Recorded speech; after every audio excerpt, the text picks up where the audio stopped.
This episode of In an Instant is powered by Wasabi. Get 15% off camera batteries with promo code INSTANT.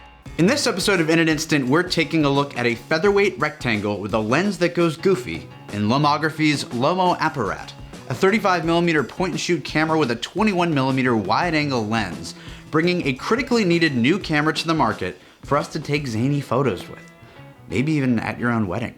The kind of photography that would become part of the human being. Press a button and have the picture. Welcome to In an Instant. My name is Ben, and today's top story is the LomoApparat, a gorgeous offering from Lomography, who have been bringing wondrously oddball cameras to the market since 1997, which was a fabulous year. Please drop a comment below if you liked the year 1997. Lomo's history as a camera maker dates back to the early 90s when a group of Austrian photographers discovered the curious Lomo LCA camera, an optically imperfect 35mm point-and-shoot from the USSR's Leningrad Optics and Mechanics Association, or Lomo. Lomo was a nationalized company for much of its existence, producing military and industrial optical equipment while also churning out consumer cameras. Years later, these wonky cameras inspired the Lomography movement, building on the principle of imperfection, unpredictability, shooting from the hip, and the rare delights of plastic cameras. Ultimately, those most passionate enthusiasts of the movement banded together to establish a commercial enterprise, as all good friends do. And it still exists today, recreating classic camera bodies and introducing new tools for the lomographic soul. Lomography has now brought us the LomoApparat, a point-and-shoot camera with a fixed focus 21mm f10 lens.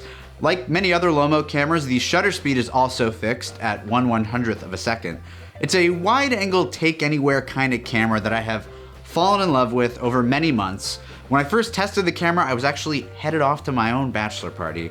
It was literally placed in my hands the day before I left for the airport. I took like 20 photos really quick, ran home, immediately developed the roll just to make sure the camera worked at all, given it was a prototype and who knows. I could tell from the negatives that the camera did indeed produce images, and that's basically all I could confirm before I decided to use it for like a very meaningful life experience. It was on that trip to Colorado before my wedding where I discovered the Apparat to be a wonderful companion. That kind of fit anywhere, could be shoved into any situation and produce an immersive result with that wide lens, sort of a think less, shoot more type of gear. And with the onboard flash, I got to just freely fire away, day or night. And then I kept using it through my friends' weddings, bachelor parties, whenever moments, wherever moments. I found this was the kind of camera I needed for certain times where you just want to go absolutely rickshaw doinko crazy, capture the vibe, and document your POV.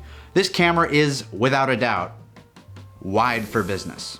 Speaking of wide, I am a known fan of Lomography's Sprocket Rocket, which is right here, and you should absolutely watch my video on that camera. It has a similarly wide lens, capturing panoramic 35mm sprocket images, and I love that thing.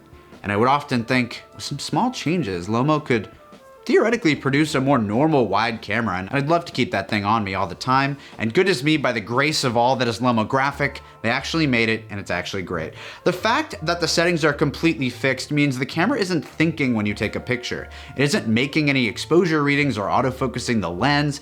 It isn't thinking, so you don't have to do as much thinking either, and composition becomes the primary task at hand. Or sometimes you don't compose at all, the lens is very wide and you can kind of hold the apparat up in the air and fire away with some fleeting hope you'll take a picture that might rip. The lens focuses from 0.5 meters to infinity, and that's mostly all you need to know going in. The flash is kind of very much a vibe as it slides upward and downward to employ various filters you can slot in, which produce color effects and overall just give the camera a great personality. The design of the body is very dignified. Lomo really dialed it in for a more refined direction with contoured edges and a leather-esque texture to it. It also comes in a wicked colorway that has real Italian leather.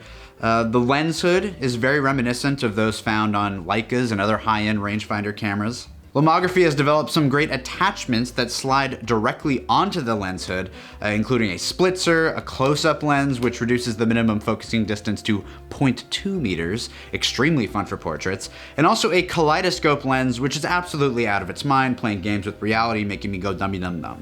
You can lock the camera, which is very nice for stress-free portability. This stops the shutter from firing. It has normal and bulb modes, controlled by that same switch too. The flash charges up with a click of a button, And that's mostly it with this simple but elegant package. With a design this sleek, Lomo has essentially produced a more normal camera in a market that has a little more competition, with several new manufacturers making cameras that are kind of upscaled, reloadable disposables, and the Apparat takes it up a notch in my opinion, especially with its high character lens. Lomography has been more well known lately for their wonkier offerings, from fisheyes to classic Dianas, the 4-lensed action sampler, and the insane spinner. So the Apparat marks a more broad offering that really any film shooter can get constant use out of. Instead of a pros and cons segment, I figure a little update is in order. This episode is being filmed in a different set than usual because when big changes happen in life, they all happen at exactly the same time. I'm currently in the process of moving studios, transitioning into an empty space next door that will be the new home of In an Instant, as well as BFC TV, the channel I'm hosting with Brooklyn Film Camera, where lots more film photo videos will soon be springing into your algorithm. This moment of transition has also been paired with my wedding, all my damn friends getting married, the launching of BFC TV, and also the launch of the new Brooklyn Film Camera retail location in East Williamsburg, which is finally open to the public. We have poured months and months of hard work into that space to make it a home for film photographers, and I cannot describe with any available language how amazing it has been to develop that space. After all the sketches, the renderings, building, painting, dreaming, and implementation, we finally have an honest to gosh store and community space for anyone who wants to hang, take some photos, buy some film and cameras, and get their film developed, or just say hi. We hope to see you there soon, and thank you for watching In an Instant. Stay tuned for more reviews, breakdowns, guides, and all things instant and analog. Bye.